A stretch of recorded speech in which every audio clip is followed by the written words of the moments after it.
Hey guys, in my last video I introduced my favorite movie of all time, which was 2001: A Space Odyssey. And one of the reasons I said it was so great was because of little scenes like the scene Hal reads lips. The thing that makes this film so great for me was that it taught me so much about directing. Stanley Kubrick's movies themselves have taught me so much about directing, about shots, about the way to set up your camera, everything about shots in this film and other Kubrick films have really taught me the most I can learn about directing. But specifically in this one, there's little scenes like the scene Hal reads lips. Kubrick did that shit, bro. Yeah, he did it. And holy fuck, it is amazing. It is amazing at how he came up with this and how he does these things, and he doesn't give it away right to the audience because he respects the audience enough to let them figure the shit out by themselves. So that was the clip. But today I just wanted to talk about why this scene, and I'll show you the scene in a minute from the movie, is so brilliant and why it was so really important for film. Look, Dave, I can't put my finger on it, but I sense something strange about him. Still, I can't think of a good reason not to put back the number 1 unit and carry on with a failure mode analysis. No, I agree about that. Well, let's get on with it. Okay. But look, Dave, there isn't a single aspect of ship operations that's not under his control. If he were proven to be malfunctioning, I wouldn't see how we'd have any choice but disconnection. I'm afraid I agree with you. There'd be nothing else to do. Be a bit tricky. Yeah. We'd have to cut his higher brain functions without disturbing the purely automatic and regulatory systems. You know, another thing just occurred to me. Well, as far as I know, no 9,000 computers have been disconnected. Well, no 9,000 computers ever fouled up before. That's not what I mean.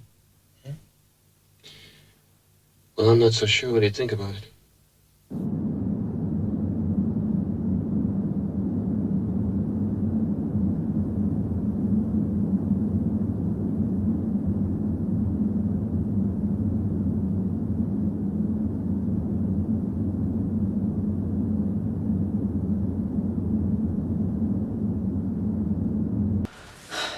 So let's kind of break this down. I don't want to say frame by frame because that would go really into depth, but kind of event by event in the actual scene. So we're introduced to the scene, and the first frame is we get them talking. And instantly when you see the shot, it seems kind of off that a two-way conversation is one character here, another character here, and nothing in the middle, right?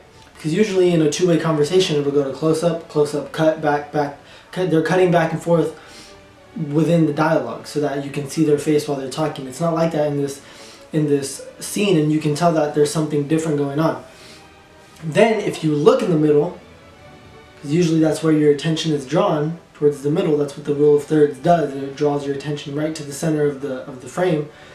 You can see with the deep focus shot, Hal is in the background, Hal the artificial intelligent computer. And you can see that. And every once in a while, if you watch the scene, you can catch yourself.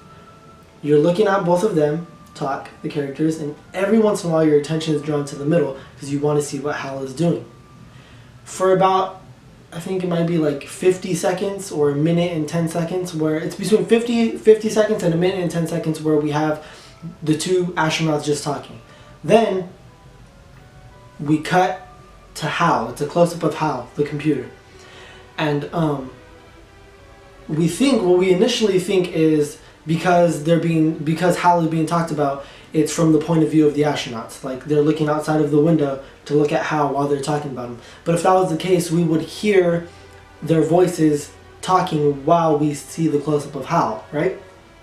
No. It's not what happens in this scene. When we get the close-up of Hal, it's dead silent. So what that suggests is that it's not from the point of view of the astronauts anymore, but it's from the point of view of something else. Who? We don't know because it's dead silent. Then we get the point of view of Hal, and we instantly notice that something is happening, something is different, because it's not the shot of just the medium shot of both of them anymore.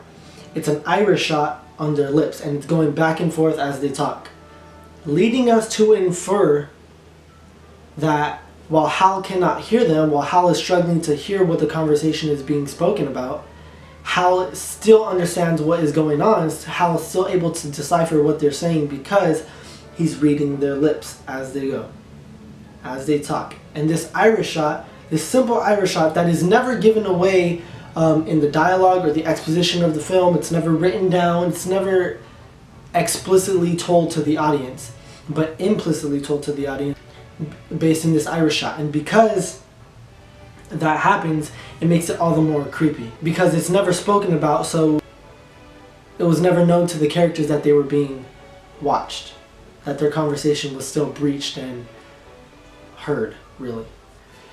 Thank you guys so much for watching this video. I hope it kind of shed some more light on what I was talking about in my last video, and also I hope it sparked some interest in you guys, and you guys will go out and watch 2001: A Space Odyssey.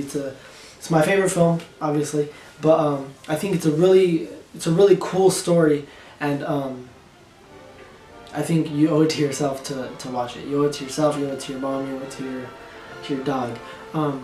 So yeah, thank you guys so much for watching my videos. I hope you guys really enjoy them.